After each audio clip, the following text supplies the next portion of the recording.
انتصار دبلوماسي مغربي جديد، عمر هلال على رأس منظمة أممية عريقة.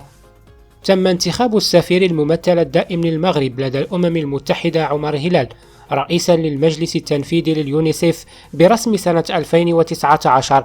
ويعكس انتخاب السفير هلال الذي جاء بتأييد من مجموعة الدول الإفريقية في الأمم المتحدة ثقة المجتمع الدولي وتقديره لدور المملكة المغربية داخل الأمم المتحدة والوكالات التابعة لها والتزامها الثابت بحماية حقوق الطفل.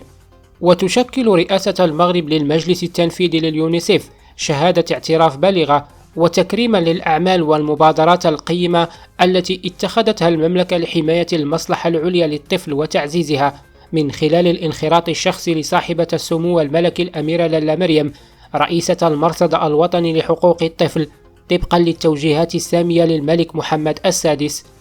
وتكتسي هذه المسؤولية الجديدة التي أنيطت بالمغرب على رأس المجلس التنفيذي لليونيسيف أهمية خاصة بالنظر إلى المواعيد رفيعة المستوى والهامة المدرجة على جدول أعمال هذه الهيئة، كما تتزامن والاحتفال بالذكرى السنوية 30 لاعتماد الاتفاقية الدولية المتعلقة بحقوق الطفل التي ستتميز بتنظيم أحداث رفيعة المستوى خلال الدورة القادمة للجمعية العامة للأمم المتحدة في شهر شتنبر المقبل.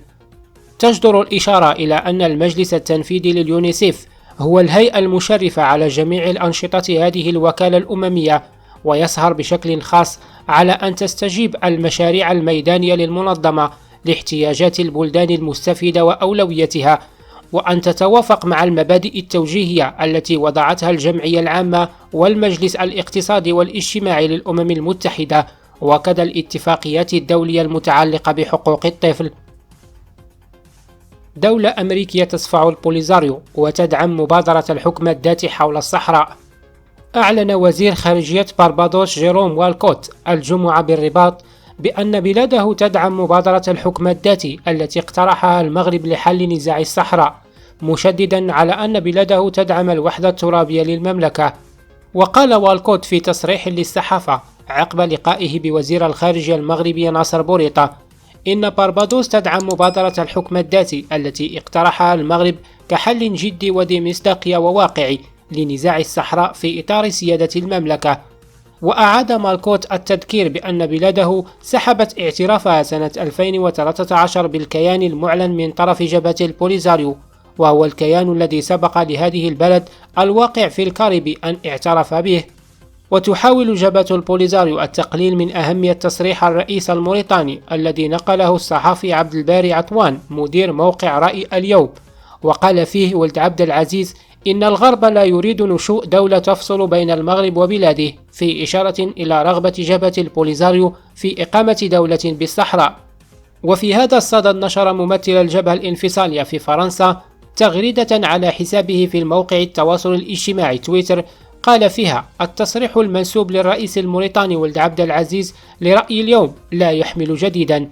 وأضاف البشير في محاولة للتقليل من أهمية تصريح ولد عبد العزيز القوى الغربية التي أشارها الرئيس الموريتاني دعمت المغرب عسكريا أثناء اجتياحه للإقليم، وهي نفسها من تساعده اليوم في مواصلة احتلاله على حد تعبيره. وأنهى دبلوماسي الجبهة تغريدته قائلا نفس القوى التي دعمت الأبارتيد نظام الفصل العنصري في جنوب إفريقيا، وهي فعلا معضلات الرهان، وكان سيبقى على صمود الشعب الصحراوي. وجاءت تصريحات الرئيس الموريتاني التي اعتبرها عضو الجبهة في باريس بالمعضلة على بعد أسبوعين من اجتماع مهم لمجلس الأمن حول الصحراء في أبريل، حيث سيشهد في 30 منه انتهاء مهمة بعثة المينورسو المحددة في 6 أشهر.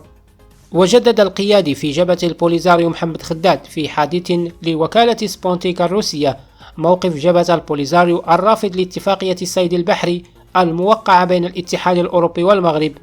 وأشار محمد خداد رئيس لجنة العلاقات الخارجية في البوليزاريو إلى أن الجبهة ستباشر إجراءات رفع الدعوى القضائية الأسبوع المقبل، مؤكدا اقتناع الجبهة بملفها القانوني ورفض المحكمة الأوروبية للاتفاقيات الموقعة بين الاتحاد الأوروبي والمملكة المغربية.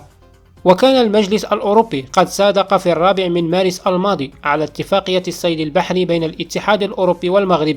وذلك بعد أن صوت البرلمان الأوروبي عليها بالأغلبية الساحقة بتاريخ 12 فبراير الماضي